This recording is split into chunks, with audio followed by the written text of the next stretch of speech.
वसंता, बेटा उठ जाओ, नाश्ता रेडी हो गया।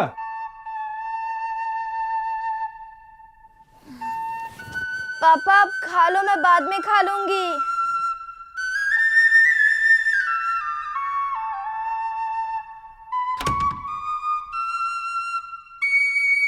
वसंता, उठ जाओ बेटा। नाश्ता ठंडा हो रहा है और अगर मुझे ऑफिस जाने में देर हो गई ना तो मेरा बॉस गर्म हो जाएगा। गुड मॉर्निंग पापा। गुड मॉर्निंग बेटा। मम्मा का फोन आया था। 2 बार पूछ रही थी तुम्हारी पढ़ाई कैसी चल रही है, तो मैंने कह दिया वसंता पूरी लगन के साथ खराटे मारकर सो रही है। पापा दिस इज नॉट फेयर। आज पूरा दिन मैं पढ़ाई करने वाली हूँ और 1 मिनट भी बाहर नहीं जाऊंगी। ओके बाबा ओके, तुम नाश्ता खा लेना, मैं ऑफिस जा रहा हूँ, मुझे देर हो रही है। तकरीबन 10 दिन पहले वसंता राय की मां और बहन नमिता कर्नाटका गए थे अपने गांव में कुछ अर्जेंट काम निपटाने। वसंता नहीं गई थी, उसका कंपनी सेक्रेटरीशिप का एग्जाम था। वो अपने पिता सारनाथ राय के साथ घर में थी, इम्तिहान की तैयारी कर रही थी।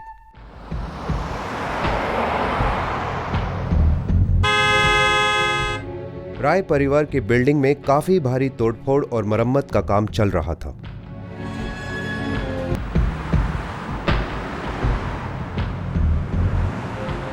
पंद्रह मई 2006 की शाम को घर लौटते वक्त सारनाथ ने वसंता को फोन किया चाय और कुछ नाश्ता तैयार रखने के लिए, पर सारनाथ अपनी बेटी के साथ मोबाइल फोन पर संपर्क नहीं बना पाए।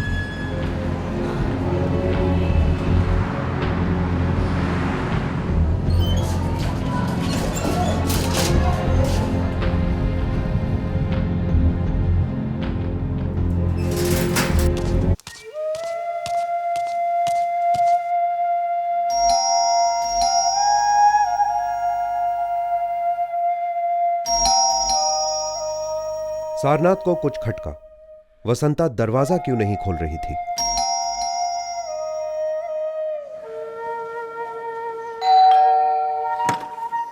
जगदीश जी जरा मेरी डुप्लीकेट चाबी देंगे। राय परिवार अपने घर की एक डुप्लीकेट चाबी अपने पड़ोसियों के यहां रखा करता था। ये चाबी ज्यादातर पड़ोसियों के घर में ही रहा करती थी। वसंता, वसंता के सैंडल्स घर के शू रैक में ही थे, मतलब वसंता कहीं बाहर नहीं गई थी, घर पर ही थी। क्या होगा इस लड़की का? कब उठती है कब सोती है कुछ पता ही नहीं। वसंता उठो बेटा, ये भी कोई वक्त है सोने का। वसंता, वसंता,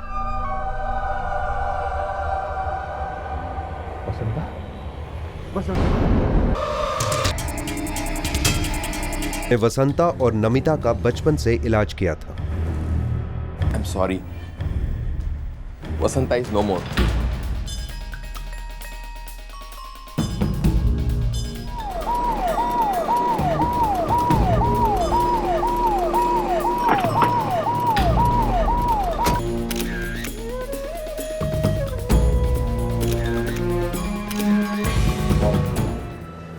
इसका मतलब आपने अपने घर का दरवाज़ा पड़ोसी से चाबी लेके खोला? जी। उसका मतलब हुआ दरवाज़ा अंदर से बंद नहीं था? जी नहीं। पूरे घर से फोन भी स्विच ऑफ आ रहा है।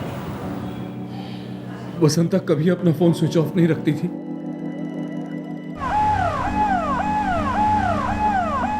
राय के फ्लैट के सामने कोई एंट्री नहीं है। साहब मैं इधर अक्खा दिन ड्यूटी पे था, राय साहब के फ्लैट में कोई आया ही नहीं। आया तो जरूर था मगर एंट्री नहीं की। वसंता बाहर आई थी क्या? नहीं साहब, वसंता बेबी तो कई दिनों से बाहर निकली ही नहीं। ठीक है। राय साहब आपके सोसाइटी के वॉचमैन के रिकॉर्ड के हिसाब से बाहर से तो कोई बिल्डिंग में नहीं आया। इसका मतलब है ये काम बिल्डिंग में किसी ने किया। आपकी किसी से कोई दुश्मनी इधर? नहीं इंस्पेक्टर साहब, इस बिल्डिंग में सभी हमारी बिरादरी के हैं।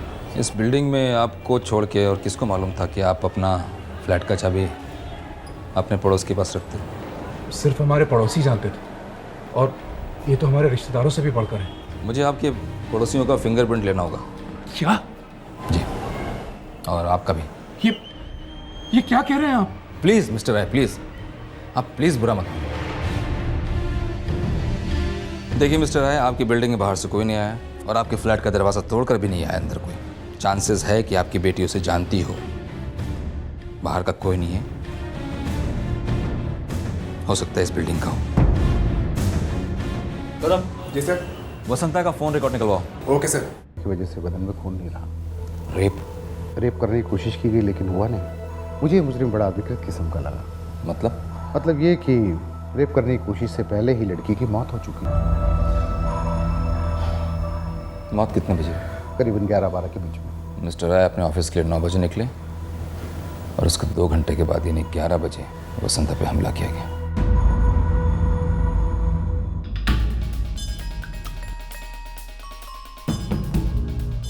नाइफ पर मर्डर वेपन पर उंगलियों के निशान हैं। 2 निशान हैं, एक वसंता का और एक किसी और आदमी का जिसने उस पर वार किया।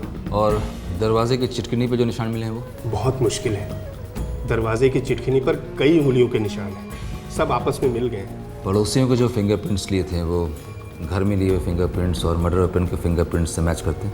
एक भी फिंगरप्रिंट्स मैच नहीं कर रहे। एक भी नहीं? एक भी नहीं। लगता है कातिल कोई बाहर का है। लगता तो ऐसा ही है। पुलिस इन्वेस्टिगेशन के बीच वसंता का अंतिम संस्कार किया गया।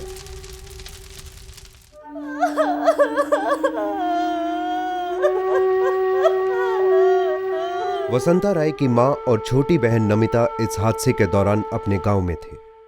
10 दिन पहले वो वसंता को हंसते खेलते पीछे छोड़ गए थे पढ़ाई करने के लिए।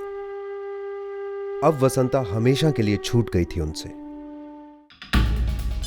वसंता के फोन रिकॉर्ड्स पुलिस तक पहुंच गए।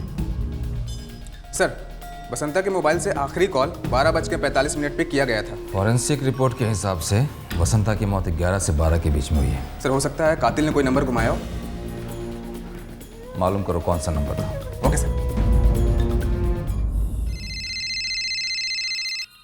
वसंता के सेलफोन से आखिरी कॉल उत्तर प्रदेश के एक छोटे से गांव में एक नंबर पर किया गया था।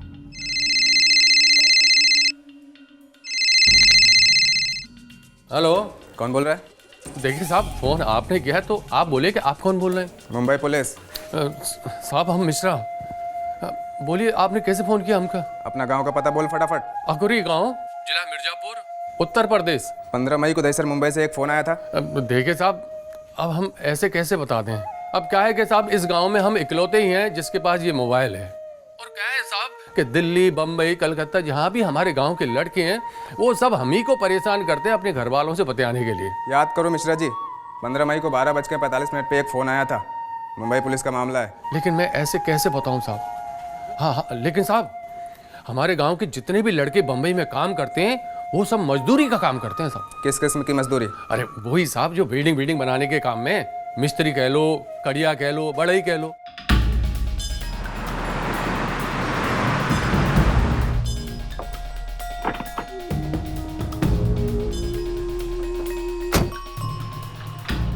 यहाँ कोई कंस्ट्रक्शन का काम चल रहा है? कंस्ट्रक्शन का तो नहीं हो रहा है, बिल्डिंग का मरम्मत का काम चल रहा है। नया खिड़कियां लगाया जा रहा है और रंग रोगन चल रहा है। कॉन्ट्रैक्टर को फटाफट बुला के ला।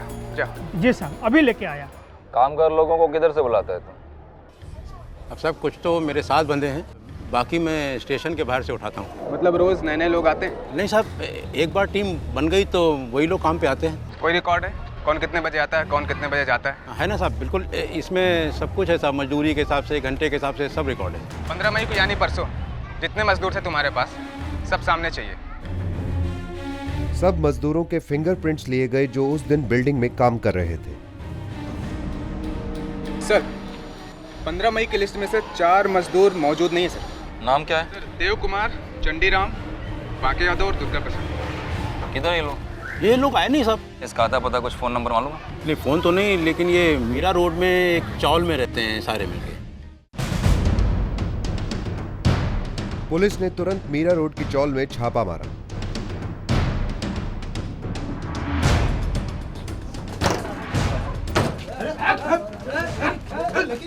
कॉन्ट्रैक्टर द्वारा दी गई लिस्ट में जो 4 मजदूर पूछताछ के लिए नहीं आए थे उनमें से 3 अब पुलिस के कब्जे में आ गए।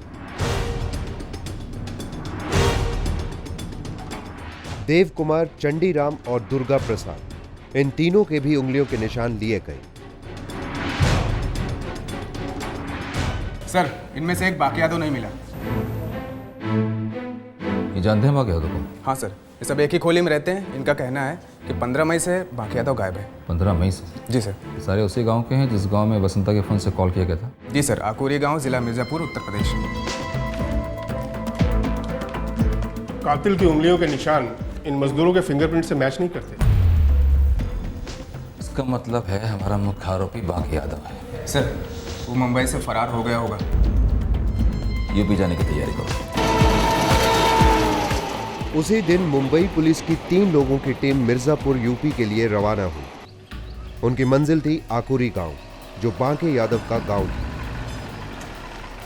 आकुरी में पुलिस सबसे पहले मिश्रा से मिली, जिनके साथ बांके यादव के बारे में फोन पर बात हुई थी। जयराम जी के साहब। बांके यादव किधर रहता है? यहाँ से साहब सीधे जाइए, वो आखिरी घर है उधर। अभी घर पे मिलेगा वो? कल ही मुंबई से लौटा है साहब। ले लो साहब।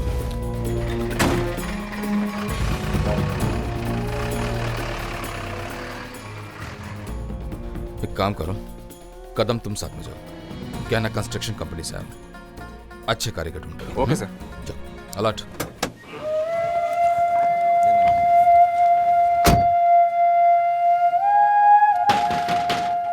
ओ भागे की अम्मा। हाँ? अरे क्या कर रही है, दरवाजा खोल। तू कर क्या रही है? झाड़ू लगा रही थी। अच्छा सुन, बाके बुला। घर में नहीं है बाके, वो तो सुबह सुबह कहीं चला गया, चाय तक ना ही पी। कहाँ गया होगा? अब बोला तो कुछ नहीं, बस चला गया। जब से आया है बड़ा परेशान है वो। बोला अब मुंबई नहीं जाऊंगा, वहाँ काम नहीं करूंगा।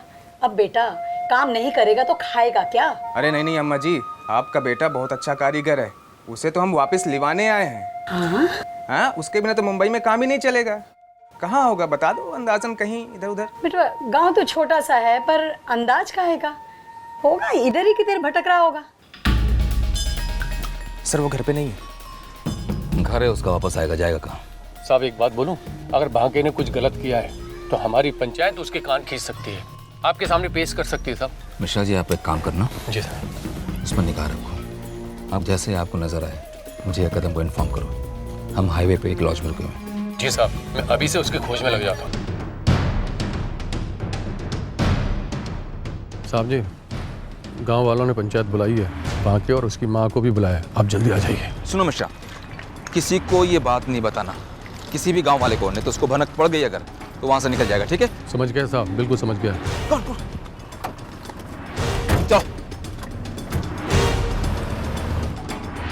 सरपंच साहब राम राम। नमस्ते। बैठिए बैठिए।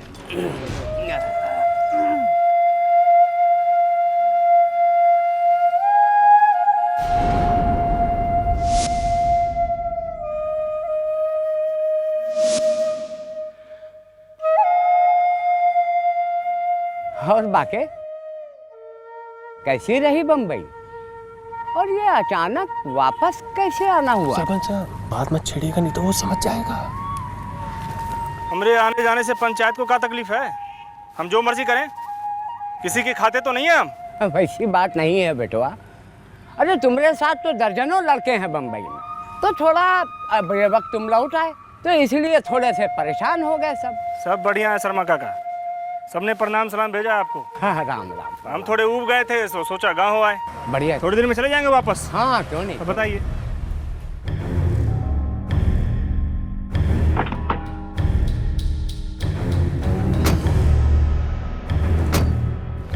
साहब जी वो ना वो पतलून वाला।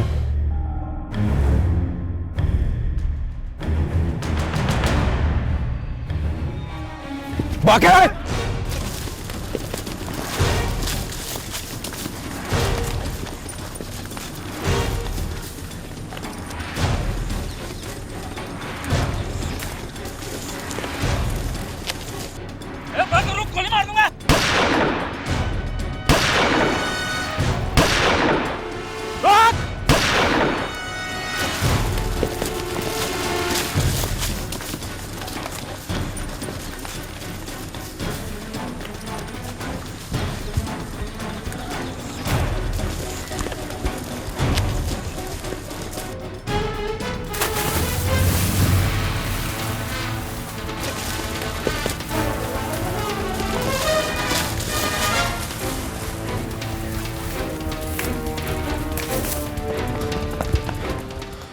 जबरदस्त पीछा करने के बावजूद बांके यादव वहां से भाग खड़ा हुआ। पुलिस को चकमा दे गया। कदम। जी सर। आसपास के सारे पुलिस स्टेशन को इन्फॉर्म कर दो। Okay sir. ऐसा जाल बिछाओ कि साला बच के निकलना नहीं चाहिए यहाँ से, कमीना। ठीक है सर।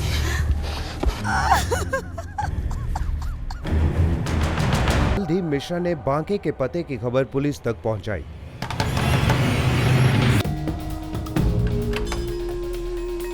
साहब बाकी का मामा राम यादव गांव में आया हुआ है और वो उसकी बेल करने की तैयारियों में लगा हुआ है। कहाँ है राम यादव? कहाँ होगा सर, उसके घर में बैठा हुआ है। चलो।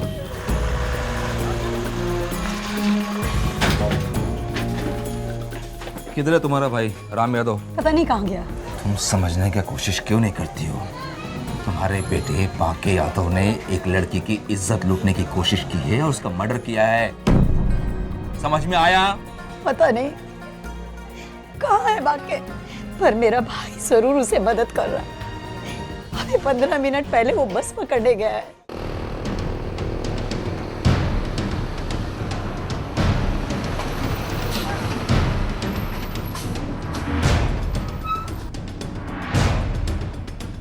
साहब पूरा राम यादव। दबा उधर।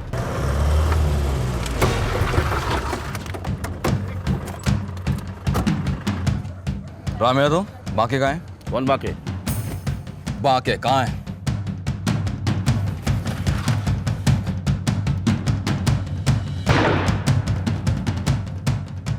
वो भदोई गांव में साहब, मेरी छोटी बहन के यहाँ।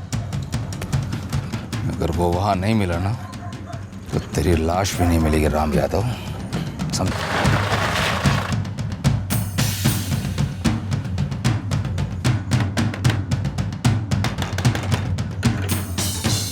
रात का है कर इमरती।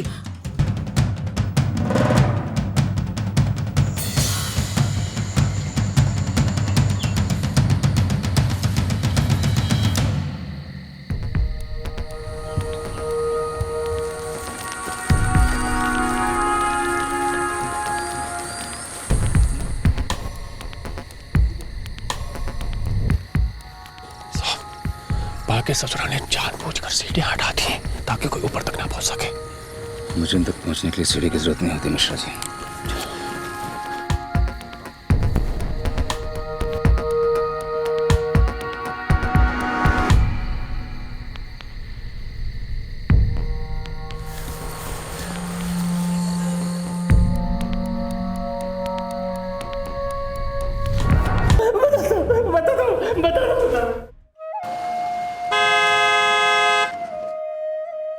बांके की नजर वसंता पर कई दिनों से थी।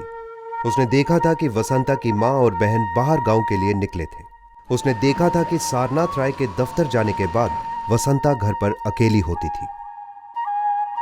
बांके खिड़कियों पर एल्यूमिनियम के पैनल फिट करने का काम करता था। वो वसंता और सारनाथ की सारी दिनचर्या से वाकिफ हो गया था।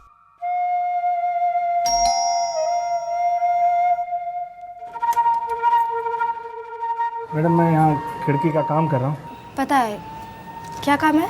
थोड़ा पानी मिलेगा पीने वाला। उन 10 दिनों में बांके ने 4-5 बार वसंता से पीने का पानी मांगा था और वसंता ने बिना शक किए उसे पानी दिया था।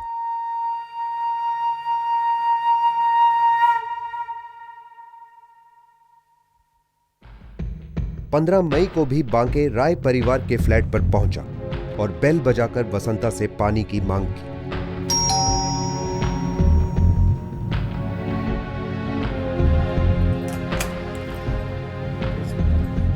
उस दिन भी जब उसने बांके से बोतल ली, बांके उस पर जानवर की तरह लपक पड़ा।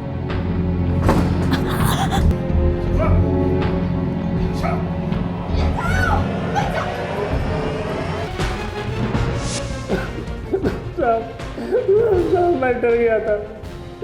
लड़की लड़े जा रही थी साहब। मैंने नहीं सोचा था इतना लड़ेगी। मुझे लगा पड़ोसी आ जाएंगे साहब, मारा जाऊंगा।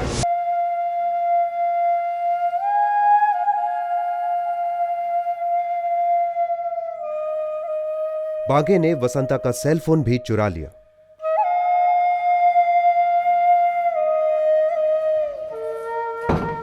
बांके बड़ी होशियारी से राय परिवार के घर से दबे पांव निकल गया।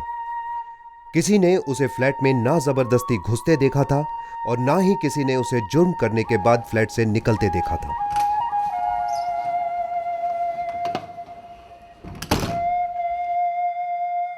चुपचाप बांके उस हाउसिंग कॉलोनी से बाहर निकल गया।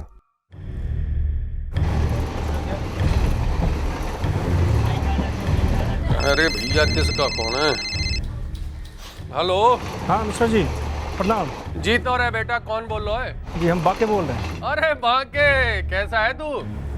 और बोल, तेरी अम्मा के लिए क्या संदेशा है? जी अम्मा से कह दीजिएगा कि हम कल गांव पहुंच रहे हैं। ठीक है बोल दूंगा मैं। जी प्रणाम।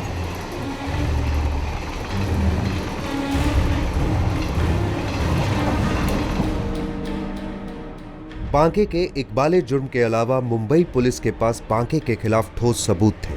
बांके के फिंगरप्रिंट्स मर्डर वेपन के साथ मैच करते हैं। इस जुर्म के 4 साल बाद 2010 में मुंबई के एक सेशन कोर्ट ने बांके को उम्र कैद की सजा सुनाई। एक होनहार युवती की जिंदगी बनी एक वहशी का शिकार। वसंता को गए 4 साल हो चुके हैं, पर क्या समय वाकई घाव भर देता है? क्या यादें वाकई धुंधली हो जाती हैं? खासकर उन बच्चों की यादें जो बेवक्त और भयंकर रूप से मौत के घाट उतारे गए। वसंता की मुस्कान हम सब से पूछती है कि उसकी क्या गलती थी। जवाब किसी के पास नहीं।